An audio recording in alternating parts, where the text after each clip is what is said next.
I want to welcome you all here. You know, Ohio is the heart of it all.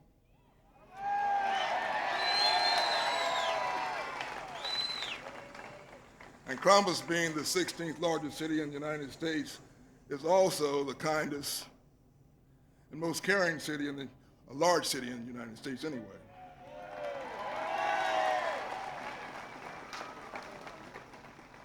We're very happy to have the President come to Columbus, and especially to our police academy.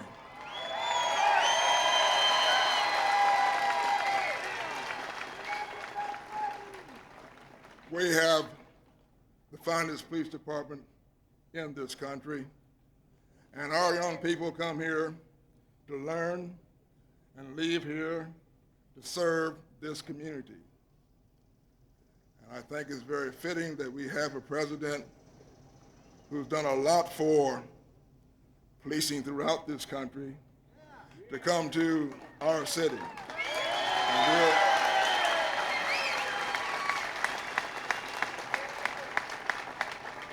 And we're grateful for that. I'd like to introduce a very special person who's near and dear to our hearts, Senator John Glenn. Thank you, Chief. Thank you very much. 4 years ago, following the convention in New York, the then candidate Clinton headed for Ohio, and we had a great welcome for him here. Ohio had been the state that put him over at the convention. You remember that night so dramatically in New York? He came to Ohio, and I remember riding in from Gene Bransoul's farm out by Utica, out east of Columbus, and the president-to-be couldn't believe the crowds along the road that night and kept waving at people in the middle of the night. And we got down on Front Street here in Columbus, and there were 400 or 500 people out about 1 o'clock in the morning. And that started it all. It was an excitement here in Ohio. It went all the way, and Mr. President, that's the way it was, and that's the way it's going to be again in 1996. Good. Good.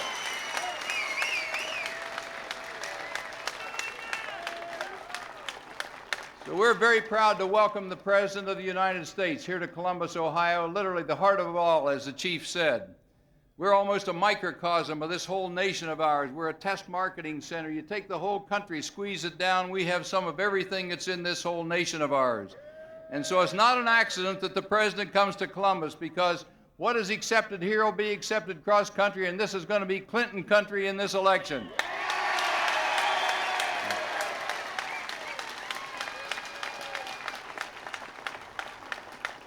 The President won that election, of course, and went to work. It wasn't like they said in San Diego a few days ago. What's he done? Well, I wish they had said what he had done in San Diego. And I won't get into a lot of detail on him this morning. You know the detail, and he'll talk more about that himself later. But he went to work on the economy. He said publicly and privately that was number one. And with what success? Well, here we are these years later. He wanted to build programs to build for the future, and the economy was number one. And the key to the control was on the budget. And while the other side wants nothing but to pass a balanced budget amendment, this president went to work and started cutting the budget deficit down. It was almost $300 billion. It's now $116. We're headed toward a balanced budget.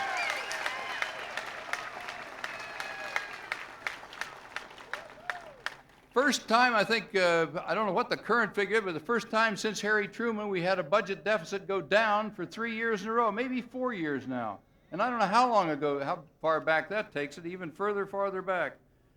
New jobs have been created. Wall Street Journal even reported 10 million new jobs in 3.5 years, more than Reagan, more than any Republican since the 1920s. You can be proud of that. Real wages up, home ownership, highest 15 years. The misery index I used to love to quote is down, the lowest in 28 years. So all the doom and gloom was wrong. And the president pledged during that election he would rein in government. We wanted a smaller government. What are the facts that they didn't cover in San Diego? The facts are they set a goal of 272,000 to reduce the federal workforce Right now, as we meet here today, it's down by 248,000, and we'll hit that target by the end of the year. So government is being sized down. President, I want to emphasize education. Education, there's nothing more important for the kids in this crowd here today than education. That's what will make us competitive into the future. The President supports education. He's making it a priority. At the same time, the other side, with their contract with America, tried to cut Head Start, Goals 2000, Schools to Work, education to teachers, Pell Grants, summer jobs, all they wanted to cut. But you do not build a nation that way. You cannot build the country that is going to be competitive in the future if you cut out Big Bird for your 5-year-olds that they watch on TV, if you cut out school lunches for the 10-year-olds, if you cut out summer jobs for the 15-year-olds and student loans for the 20-year-olds. The President doesn't oppose those, and we're going to oppose them.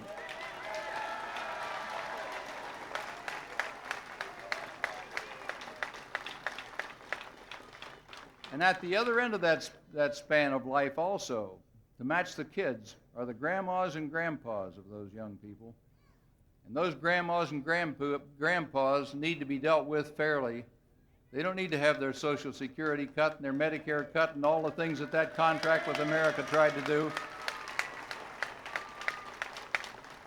And the President worked on the environment and on crime, and that's what will be the focal point of his remarks here this morning. So, Mr. President, we're just very proud to tell that part of this success story here this morning. If we get that message across, this election is going to go in a walk, I can tell you, if we just get that message across. Thank you all for being here this morning. It's my pleasure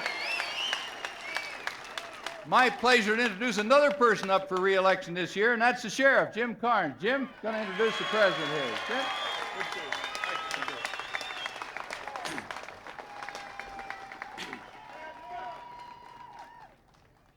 It's a great honor to be here today with President Bill Clinton, a true friend of law enforcement. I've been in law enforcement for 33 years and the Sheriff of Franklin County for the last 4. And as an elected official, I know the hard decisions that other officials have to make when it comes to crime. I make them too every day. Over the last 4 years, President Bill Clinton has made many important decisions regarding crime. And let me say, they were strategically correct and politically brave.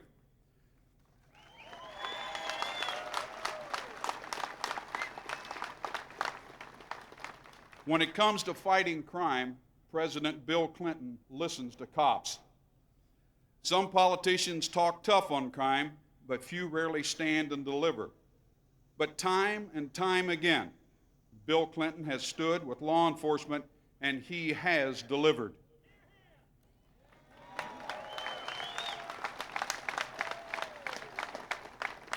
He stood for a historic crime bill against congressional gridlock, and he delivered.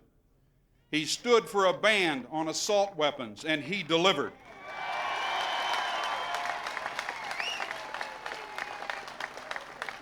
He stood for more resources for local law enforcement, and he delivered.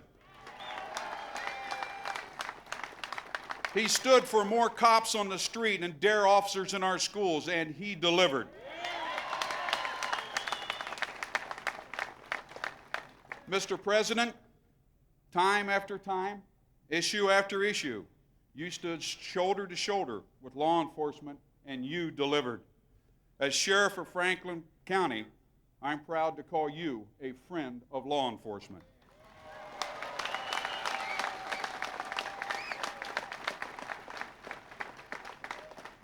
Your support of law enforcement is reducing crime and saving lives throughout our country.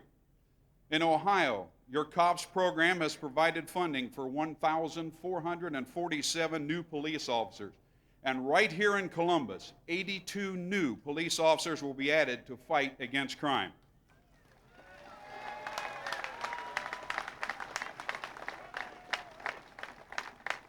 And along with all of this, your primary concern has always been for the safety of law enforcement officers on the street and in the field. The men and women of law enforcement risk their lives every day. They do it because they want their families and friends to live in safety. And they want to make a difference. And with your continuing support, Mr. President, they're doing just that. Crime in this country has been going down for the last 4 years. Mr. President, you are making a difference.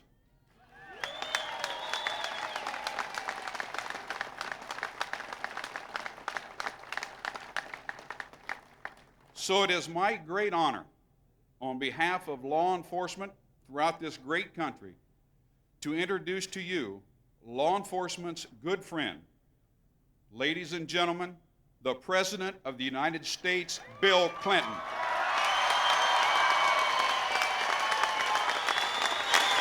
Thank you. Thank you very much.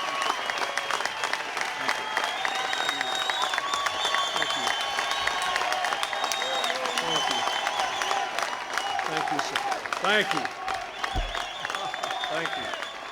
Thank you very much. Thank you. Thank you. Thank you. Thank you so much. Thank you. I'm glad to see all of you. I thank you for that wonderful introduction. I am delighted to be here. Thank you, Chief Jackson, for being here and for the work you do every day. Thank you, Sheriff Carnes, for being here, for what you do as well, and I'm very grateful to you. Thank you, Senator Glenn.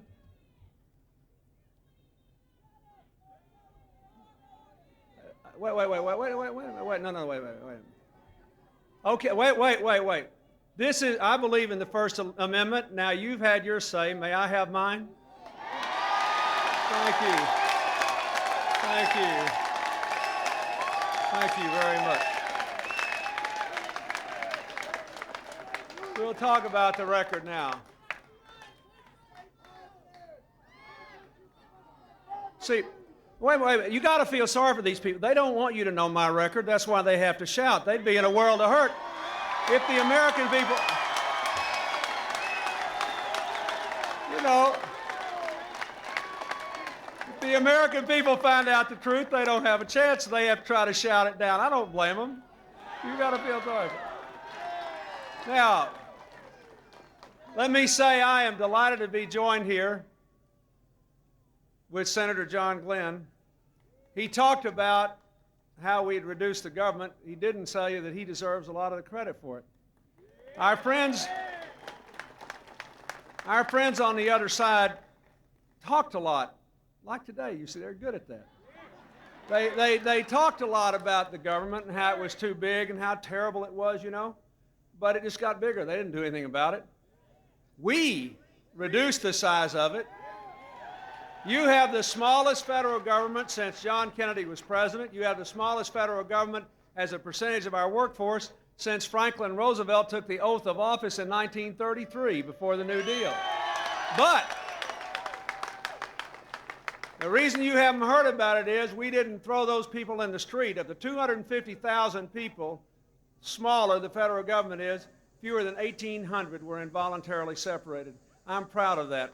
We treated those people with dignity and helped them to go on to other lives and said, thank you for what you did for your country.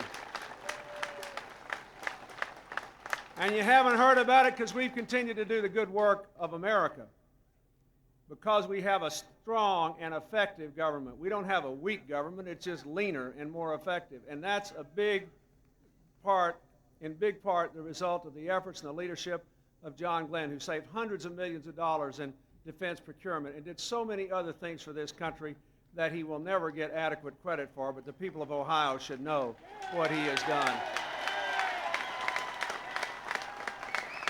I also want to thank a daughter of Ohio, your state treasurer, who's now my national treasurer, Mary Ellen Withrow, who's here with me today. I thank her.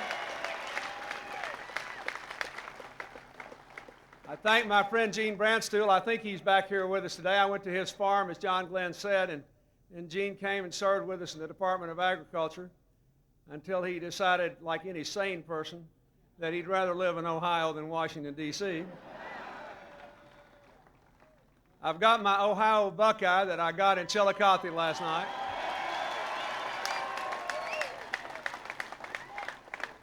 When I was on the train yesterday, I noticed the corn crop, and it looks really pretty, but I told Gene, I said, It's not as high as it was in 1992. He said, I know, but the prices are a lot higher, and that's even better. So I am delighted to be here with you. I thank Senator Jeff Johnson, State Senator Jeff Johnson, and the Franklin County Democratic Chair, Dennis White, for being here, and all of you for coming out today. I want to say a special thanks to the students of the Police Academy and the men and women who graduated from it and the law enforcement officials who are here today. They are here today so that we can express our gratitude to them.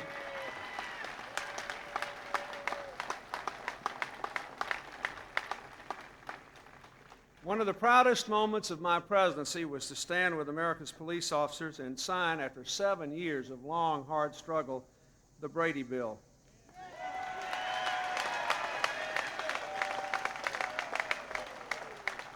I never thought of public safety as a political issue before.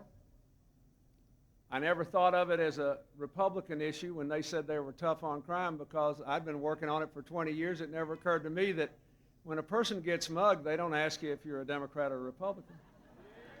I thought it was an American issue.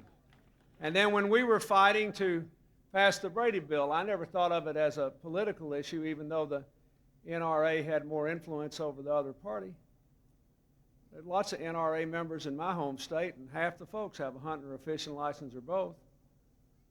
But tonight I'm proud to say that the Brady Bill, which was named after Ronald Reagan's press secretary, Jim Brady, and was pushed by his wife, Sarah Brady, I'm proud to say that at the Democratic Convention in Chicago tonight, Sarah Brady will be one of the speakers. It's an American issue to stand up for public safety.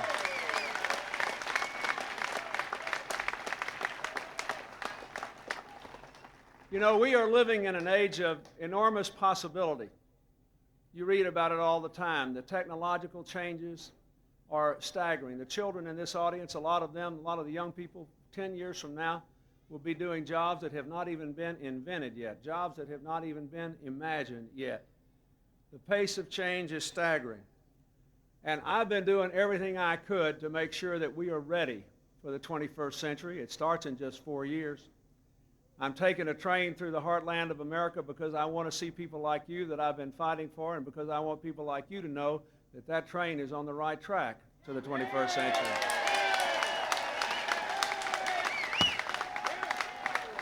We spend a lot of time talking about opportunity, and last week was a good week for opportunity. We raised the minimum wage for 10 million people, 440,000 in Ohio. We made it easier for small business people and their employees to take out and keep their pension plans even when they change jobs, and that's very important.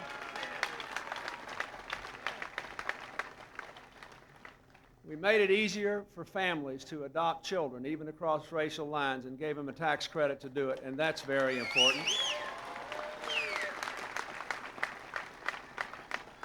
We passed a welfare reform law, but we kept guaranteed health care and child care for working women and children, so that when we give people a job, they can also take care of their kids. That's what we want for middle-class families. It's what we should want for poor families as well. We signed the Kennedy-Kassebaum health care reform bill to protect 25 million people, to give them a chance to keep their health insurance when they change jobs, and to say you can't be denied health insurance just because somebody in your family gets sick. That's what insurance is for. People are going to get sick. It was a great thing. Senator Glenn talked about the deficit. Actually, Senator, the last time a president had the deficit go down in all 4 years of his presidency was before the Civil War in the 1840s under John Tyler. Been a long time since we did that. That's the good news. The bad news is John Tyler was not reelected. But what you ought to know while you're having that laugh is, this is the important thing, not how long ago it was. What you really ought to know is, when you consider the major issues in this election, is that your budget would not only be balanced, there would be a healthy surplus in the federal budget today if it weren't for the interest we have to pay on the debt that was run up in just the 12 years before I took office.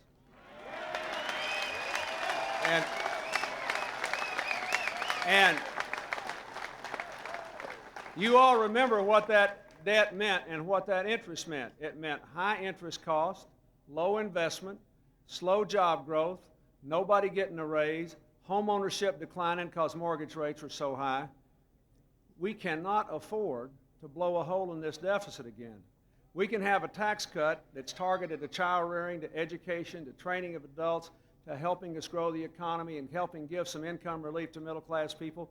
But we dare not take one we can't afford, and we don't need to go to the bank and borrow the money. We need to go on and balance this budget, keep the interest rates down, keep home ownership going up, keep business investment going up, keep new jobs going up, keep wages rising. That's what we've got to do.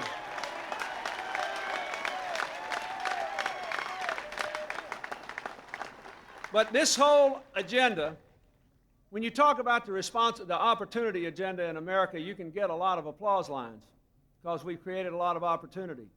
But America doesn't work without the other half of the bargain, responsibility. Without responsibility, opportunity will not flourish. And unless we are committed to that basic bargain and to the proposition that we have to go forward together across racial lines, across religious lines, across all the lines that divide us, we need to say, as long as we all believe in the Declaration of Independence, the Constitution, the Bill of Rights, we show up for work every day, we're going arm in arm into the future. We're going to be one community in America and going arm in arm into the future.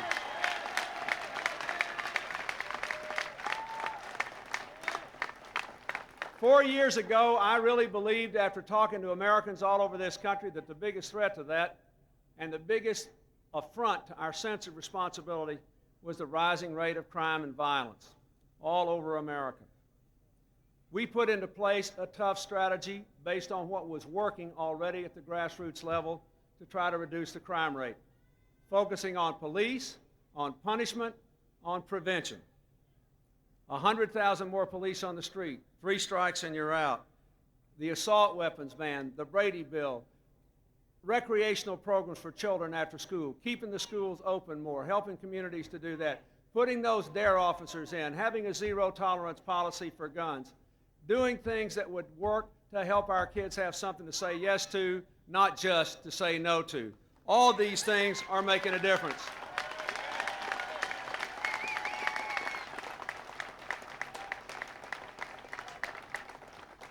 For 2 years, I've been telling America we were having a terrible dilemma. The crime rate was going down, but the juvenile crime rate was going up. The drug use rate was going down, but the juvenile drug use rate was going up.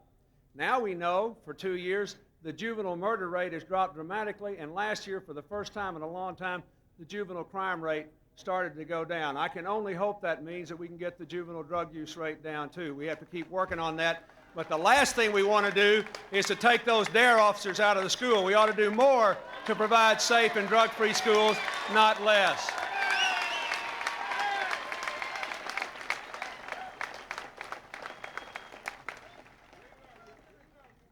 What I'd like to talk about today is where we're going from here. I've spent a lot of time trying to help schools all over America do things that would save more kids, to do things like have the option to adopt school uniform policies. I've seen it all over California where it's become the rage, where you've got lower dropout rates, less violence, higher performance, all the kids feel better. Not just the poor kids, the middle-class kids, but the wealthy kids too. People like being judged by what's on the inside, not what's on the outside. It's helping to promote discipline and values in our schools. Tougher truancy laws are doing the same thing. Curfew laws are doing the same thing. We ought to be doing more of that. We also, as the sheriff and the chief said, did take on the gun issue, and a lot of people thought we had lost our minds. And I'll tell you, we did lose a lot of good congressmen over it. Back in 1994, I remember the other side going around telling everybody in places like Ohio and Arkansas that the Democrats and the president had voted to take their guns away. I didn't know a single deer hunter with an Uzi. Not a one.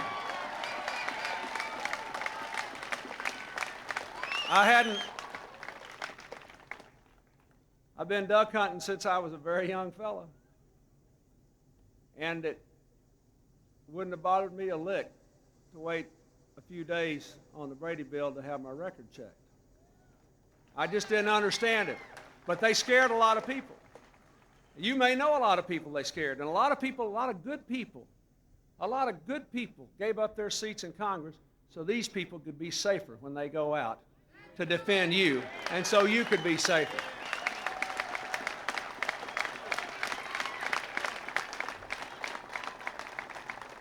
So I hope over the next 70 days or so you'll talk to your friends and neighbors who felt that way and remind them next time hunting season goes out, unless they decided not to, they're still carrying the same weapon they had in 1994.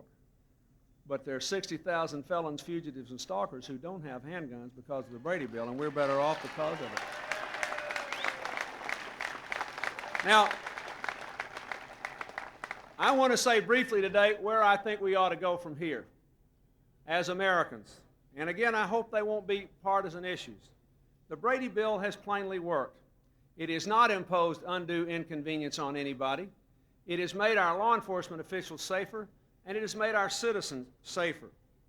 It covers today anyone convicted of a felony.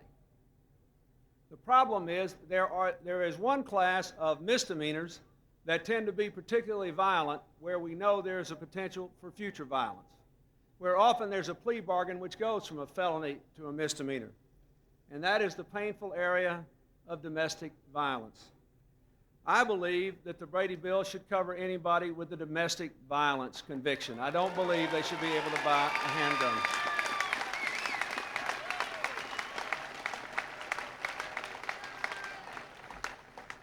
Under the current law, thousands of people who are wife beaters or child abusers, even those who have wielded weapons in their assault but were convicted of misdemeanors, can still buy handguns with potentially deadly consequences.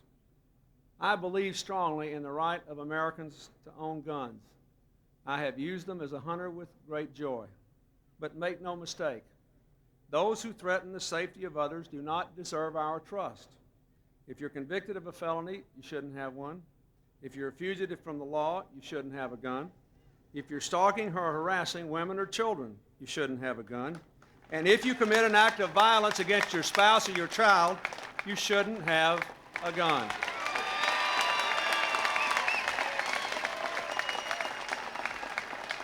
And let me also say, domestic violence is a big threat to law enforcement officers. We're working hard with our new Violence Against Women section and other efforts in the Justice Department to help police officers and prosecutors and judges to understand domestic violence, to recognize it when they see it, to know how to deal with it. This past February, we launched a 24-hour, 7-day toll-free hotline so women in trouble can find out about emergency help, get shelter, report abuse to the authorities. I never miss a chance to give out the number. It's 1-800-799-SAFE. And about 7,000 people a month calling that hotline. Extending the Brady Bill to victims of domestic violence to protect them will save more lives. It will also save more law enforcement lives. There are other steps we should take to protect our police officers and our citizens from gun violence. Last summer, I sent Congress legislation to ban cop-killer bullets. These bullets are designed to kill police. That's what they do. They're designed to pierce bulletproof vests. If a bullet can slice through a bulletproof vest like a hot knife through butter, it should be against the law.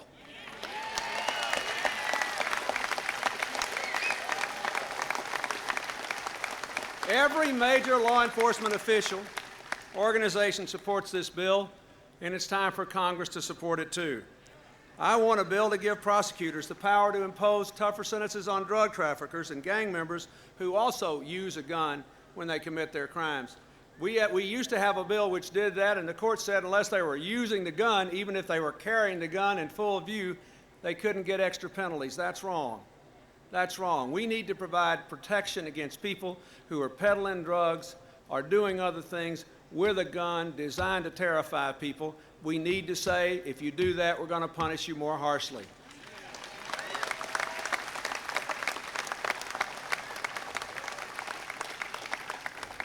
And again, I want Congress to pass the bill I sent them nearly a year ago to ban guns anywhere near our schools. That is wrong. We used to have a bill on that too, and the courts overturned it, so I sent them a bill to fix it, and it still hadn't passed. We don't need people wandering around a block from a schoolyard with a gun. We know there are too many kids who've been killed on play yards with guns in this country, and we do not need it.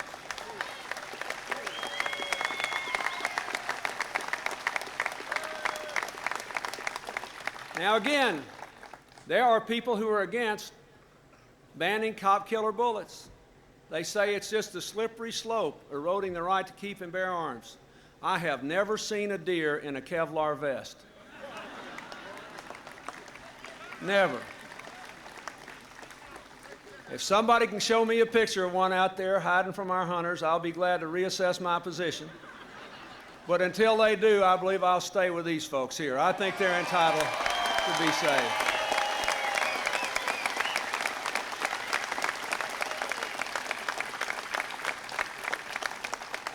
Now, let me just make one final comment. Usually when people like me give speeches like this, we try, and sometimes we're fortunate enough to succeed, to have folks like this behind us, people in uniform. Because we honor them, we're proud of them, we identify with them, and we're glad they're doing something we don't do and taking a risk for us. But I think we should never forget that the ultimate beneficiaries of all these efforts to make our streets safer and our schools safer and our homes safer are you. And I want to introduce you to the two people on the stage that I haven't introduced yet. And I want to tell you a story. It's one of the most moving stories of my over 20 years in public life. This man and his son. This is Demetrios Theophanis and his son Nick. I'd like to ask him to stand up.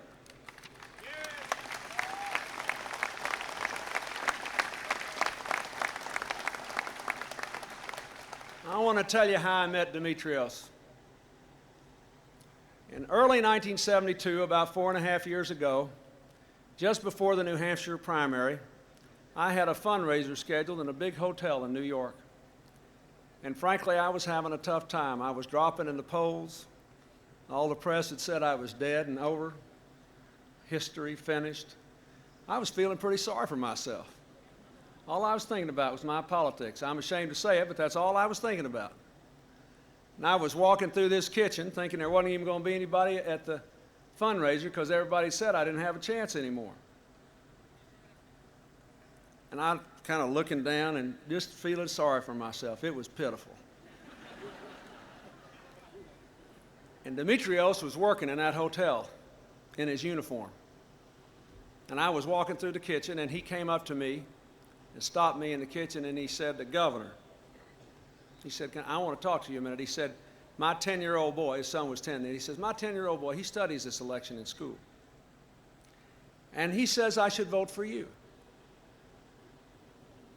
He said, "But if I vote for you, I want you to do something for me." I said, "What?" He said, "I want you to make my son free." I said, "What do you mean?"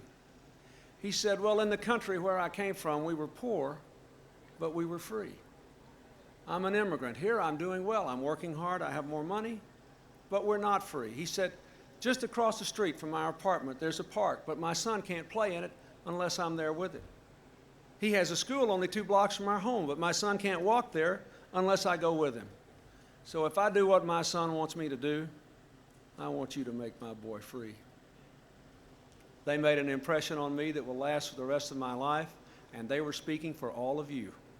And I wanted you to see them today. They're riding the train with me to Chicago. Thank you, and God bless you.